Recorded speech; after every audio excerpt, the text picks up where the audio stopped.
নমস্কার, দেখছেন talk to Bangla. আমি অভিষেক রয়েছি আপনাদের সাথে। এই মুহূর্তে যে খবর নিয়ে আলোচনা করব তা কিন্তু অবশ্যই গুরুত্বপূর্ণ, তার কারণ 2021 সালে আমরা দেখেছিলাম একদম মুখ্যমন্ত্রী মমতা বন্দ্যোপাধ্যায় শুভেন্দু অধিকারীকে চ্যালেঞ্জ করেই বলা যেতে পারে একদম একটা ডুয়েলিটিতে কিন্তু নেমেছিলেন এবং একদম সোজাসুজি হঠাৎ করেই তিনি কিন্তু নন্দীগ্রামে গিয়ে ভোটে দাঁড়িয়ে পড়েছিলেন এবং সেখানে আমরা দেখেছিলাম যে অনেক ধরনের প্রচার চলার পরে, অনেক ধরনের একটা টেনশন কাজ করার পরেও সারা রাজ্যবাসী যখন তাকিয়েছিল নন্দীগ্রামের রেজাল্ট কী হবে, সেদিকে কে ক্ষমতায় আসবে সেটা বড় কথা ছিল না, কিন্তু নন্দীগ্রামে কে জিতবে ভোটে সেক্ষেত্রে কিন্তু আমরা দেখেছিলাম অনেক ধরনের বিতর্কিত একটা সিদ্ধান্ত হওয়ার পরেও 1956 ভোটে বিরোধী দলনেতা বর্তমানে শুভেন্দু অধিকারী জিতে গেছিলেন বর্তমান মুখ্যমন্ত্রী মমতা বন্দ্যোপাধ্যায়কে হারিয়ে। পরবর্তীতে আমরা জানি যে উপনির্বাচনের মাধ্যমে কিন্তু মুখ্যমন্ত্রী মমতা বন্দ্যোপাধ্যায় বিধানসভা নির্বাচনে একদম ভবানীপুর তার নিজের কেন্দ্র থেকে একদম আবার মুখ্যমন্ত্রী হন জিতে, এবং প্রিয়াঙ্কা টিবরেওয়াল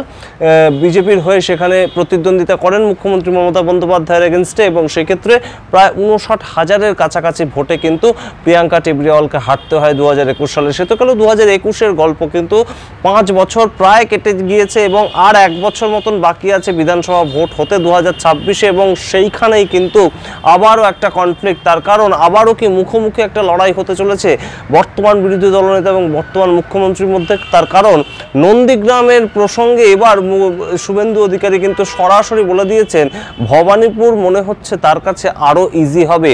এই যে কোট আনকোট শুভেন্দু অধিকারী বলেছেন শুধু তাই নয়, একদম হাওয়ায় হাওয়ায় বক্তব্য রেখেছেন তেমন নয়, বরঞ্চ তিনি কিন্তু ইতিমধ্যে এই যে তোড়জোড় শুরু করে দিয়েছেন ভবানীপুর যে এলাকা, সেখানকার 73 নম্বর যে ওয়ার্ড, সেটা কিন্তু একদম মুখ্যমন্ত্রী মমতা বন্দ্যোপাধ্যায়ের বাসস্থানের ওয়ার্ড, অর্থাৎ তিনি সেখানকারই বাসিন্দা, এবং সেখানেই কিন্তু এবার বিজেপি একটা কার্যালয় খুলতে চলেছে এবং সেটাই কিন্তু সবচেয়ে বড় এই মুহূর্তে খবর। এবং সেই খবর থেকে উঠে আসছে আরও একটা খবর বিজেপি সূত্র মারফত, যেটা কিন্তু প্রায় 100 জনের কাছাকাছি কিন্তু এই 73 নম্বর ওয়ার্ড এবং ভবানীপুর সে সামগ্রিক বিধানসভা কেন্দ্র, যেখানে সামগ্রিকভাবে 8টি কিন্তু কলকাতা কর্পোরেশনের ওয়ার্ড আছে, সেখানে কিন্তু তারা কাজ করবে। এবং এই 100 জন বিজেপি কর্মী কিন্তু আগামী 1 মে এই যে তাদের কার্যালয়, বিজেপির প্রধান কার্যালয় হতে চলেছে হয়তো কলকাতা কেন্দ্র করে, সেখানে কিন্তু তারা সেই উদ্বোধন করতে চলেছেন শুভেন্দু অধিকারী নিজে, এবং সেই কার্যালয়ের উদ্বোধন হবে 1 মে, এবং 1 মে থেকে কিন্তু বলা যেতে পারে একদম রাজ্যে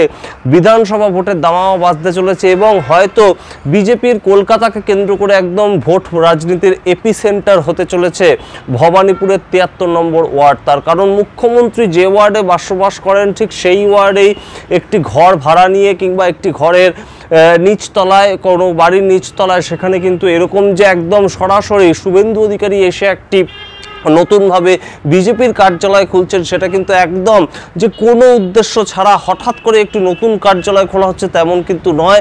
এবং অবশ্যই শুভেন্দু অধিকারী যেখানে তাৎপর্যপূর্ণ বক্তব্য রেখেছেন যে ভবানীপুর আরও ইজি হবে নন্দীগ্রামের থেকে, সেটা কিন্তু অত্যন্ত গুরুত্বপূর্ণ। ইতিমধ্যেই আমরা কিন্তু জানি ভবানীপুর যে কেন্দ্র, সেখানে কিন্তু হিন্দু বাঙালি ভোটার তার সংখ্যা কিন্তু 42%, মোট ভোটারের 42%, এবং অবাঙালি হিন্দু ভোটার তাদের সংখ্যা কিন্তু 38%। সুতরাং এই যে সামগ্রিক ভোটার, তার মধ্যে কিন্তু একটা বড় শতাংশের হিন্দু ভোট রয়েছে, এবং সেটাকে লক্ষ্য করেই কি এগোচ্ছেন শুভেন্দু অধিকারী, সেটাই কি তার টার্গেট। আর যদি আপনাদেরকে মনে করিয়ে দিই যে একদম মুখ্যমন্ত্রী মমতা বন্দ্যোপাধ্যায় কিন্তু ছোট থেকে এখানে বড় হয়েছেন, সুতরাং তার যে জনপ্রিয়তা, তার রাজনৈতিক সামগ্রিক কেরিয়ারের জনপ্রিয়তা, সেটা কিন্তু অবশ্যই তার সঙ্গে রয়েছেই ভবানীপুরে ভোট লড়ার ক্ষেত্রে। এবং এখন দেখার বিষয় যে 26-এ নির্বাচনের ক্ষেত্রে কি কোথাও গিয়ে একদম শুভেন্দু অধিকারী এবার নন্দীগ্রাম থেকে উঠে এসে ভবানীপুরে মুখ্যমন্ত্রী মমতা বন্দ্যোপাধ্যায়কে সরাসরি চ্যালেঞ্জ করেন, ঠিক যেমন ছবিটা আমরা দেখেছিলাম 2021 সালে, নাকি আবারও কোথাও গিয়ে একটা অন্য ধরনের রাজনীতি হতে চলেছে, সেটা নিয়ে কিন্তু ইতিমধ্যেই কটাক্ষ করেছে বামেরা।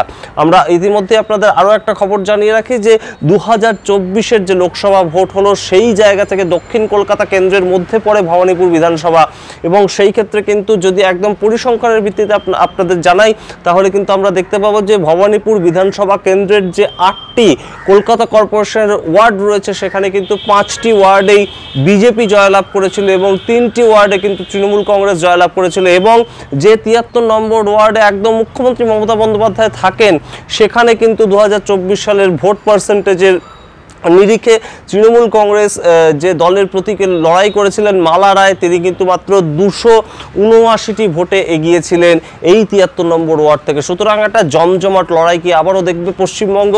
আবারও কি মুখ্যমন্ত্রী মমতা বন্দ্যোপাধ্যায়ের একদম নিজের গড়ে নিজের কেন্দ্রে এসে লড়াই করতে প্রস্তুত হবেন বিজেপি নেতা তথা বিরোধী দলনেতা শুভেন্দু অধিকারী? সেদিকে আমরা অবশ্যই তাকিয়ে থাকবো এবং অবশ্যই রাজ্য রাজনীতি কিন্তু উত্তপ্ত হয়ে উঠছে যত ভোটের দিন এগিয়ে আসছে। 2026 এগিয়ে আসছে, 2026-এর ভোট নির্বাচন কিন্তু মে মাস কিংবা এপ্রিল মাসে হতে চলেছে এবং নোটিফিকেশন হয়তো 2026-এর ফেব্রুয়ারি মাস নাগাদ রিলিজ করবে একদম ভারতীয় যে নির্বাচন কমিশন তারা। আমরা অবশ্যই সেদিকে তাকিয়ে থাকবো এবং এই এক বছর ধরে কি কি নতুন নতুন রাজনৈতিক খবর উঠে আসে সেদিকে আমরা তাকিয়ে থাকবো। আপনারা দেখতে থাকুন টক টু বাংলা। ভুলবেন না টক টু বাংলা ইউটিউব চ্যানেলটিকে সাবস্ক্রাইব করতে। ধন্যবাদ।